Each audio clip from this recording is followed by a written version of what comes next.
경영학 중에서 뭐 호텔이라든지 뭐 호텔 경영이죠. 그리고 경영학이지만 왠지 관광 쪽 분야와 관련이 있는 경영. 뭐 예를 들면 뭐 레스토랑이라든지 아니면은 뭐 호텔 레스토랑도 포함이 되겠죠. 그리고 뭐 커피숍이라든지 요즘에 이제 커피 전문점에 대해서도 연구를 많이 합니다.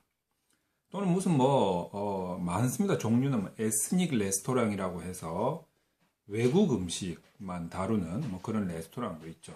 그리고 또 뭐가 있을까요? 뭐 가만히 생각해보면 뭐 전통 한식당도 있을 거고, 패밀리 레스토랑도 있을 거고, 뭐 다양합니다. 종류가 다양하죠. 자, 그래서 이제 그런 레스토랑, 주로 그런 레스토랑과 관련한 호텔, 뭐 커피 전문점, 뭐 한식, 에스닉 다 포함해서 그런 약간 외식 계통이라고 볼 수 있죠. 외식 계통의 관광 분야에 대한 주제, 키워드 어떤 것들이 있냐면 일반 경영학이라든지 뭐 조직이라든지 소비자 심리라든지 마케팅이라든지 이런 부분들하고 많이 겹칩니다. 겹치는데 단지 이제 그 연구 대상이 외식하고 관련된 부분이라는 거죠. 주로 이제 레스토랑 같은 그런 음식점 이런 부분하고 관련된 거죠. 뭐 창업도 들어가고 뭐 여러 가지 많이 들어갑니다.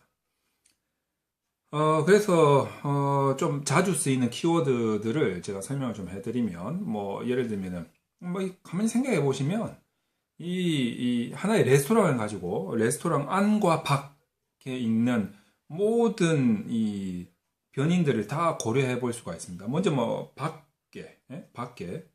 밖에라면은 뭐 접근성이라든지 뭐 주차 시설이라든지 뭐 외관이라든지 또는 뭐 예를 들어서 뭐 간판 들어가는 간판이라든지 외부적인 시설이라든지 뭐 여러 가지가 있을 수 있고 내부로 봐서는 내부 시설도 들어갈 수 있고 내부에서 나오는 서비스 품질도 뭐 인적 서비스냐 또 물적 서비스냐 또 아무래도 이제 음식을 다루다 보니까 맛, 영양, 뭐 가격, 뭐 이런 할인 제도 뭐 이런 것들이 고려가 될 수 있겠죠. 근데 이제 그 안에 들어가면 그것을 운영하는 조직과 관련된 변인들도 많이 나올 수 있습니다. 뭐 일반적인 조직 관련된 논문들하고 많이 겹쳐지는 부분인데 뭐 리더십이라든지 또는 뭐 조직 환경이라든지 뭐 직무 몰입이라든지 개인적으로 봐서는 또 뭐 직무 만족이라든지 뭐 조직 성과라든지 뭐 기업 성과라든지 뭐 이런 것도 있고 창업과 관련된 것도 있고 뭐 창업자의 의지 뭐 창업자의 어떤 뭐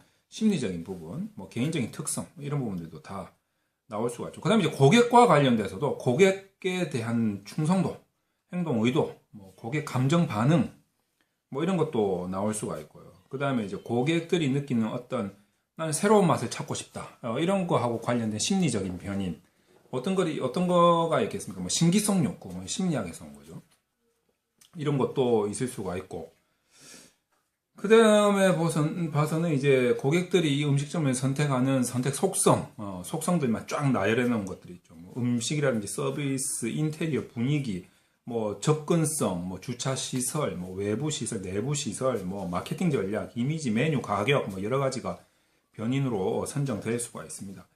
그 다음에 이게 이제 또 하나의 외식 산업이 좀 커지면 하나의 기업으로 되면 이 외식 산업의 기업 이미지, 뭐 브랜드 이미지, 뭐 브랜드 차별성, 뭐 이런 식으로 뭐 그 브랜드를 보고 내가 그 음식점에 한 번 더 찾게 되는 뭐 브랜드 충성도 이런 거하고도 관련이 되어질 수가 있죠. 그 다음에 이제 그 음식점을 찾는 사람들의 어떤 동기, 방문 동기, 이런 것도 될 수 있고, 그 음식점이 너무 커졌다. 그러면 그 음식점의 어떤 사회적인 책임, 어떤 녹색 경영 활동, 뭐 이런 것들도 다 나올 수가 있습니다.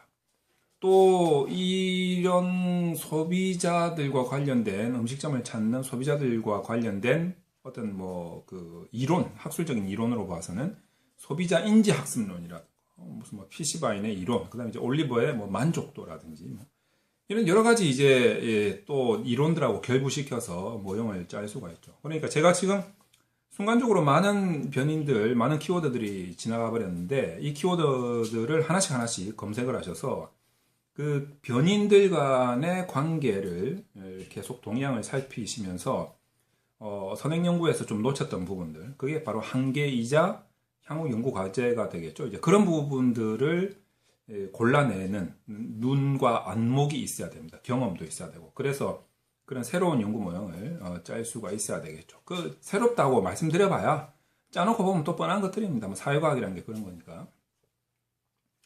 그래서 그렇지만 이제 조금 선행 연구에서 놓쳤던 부분들을 보완해서 내 연구를 이 모형을 짜고 연구 문제를 제기하고 그걸 검증한다는 이런 관점에서 연구를 진행하셔야 되는 거죠. 그래서 이 레스토랑 외식하고 관련된 부분들에 대한 키워드가 다른 또 하다 보면 많이 겹치지만 어쨌든 이런 부분들에 많이 포커싱이 되고 있다라는 거를 말씀드리고, 여러분들도 이 키워드를 가지고 선행 연구를 하시다 보면 여러분들만의 독특한 선행 연구와 차별화된 연구 모형을 짜시고 그 다음에 연구 문제를 제기하실 수가 있으실 겁니다.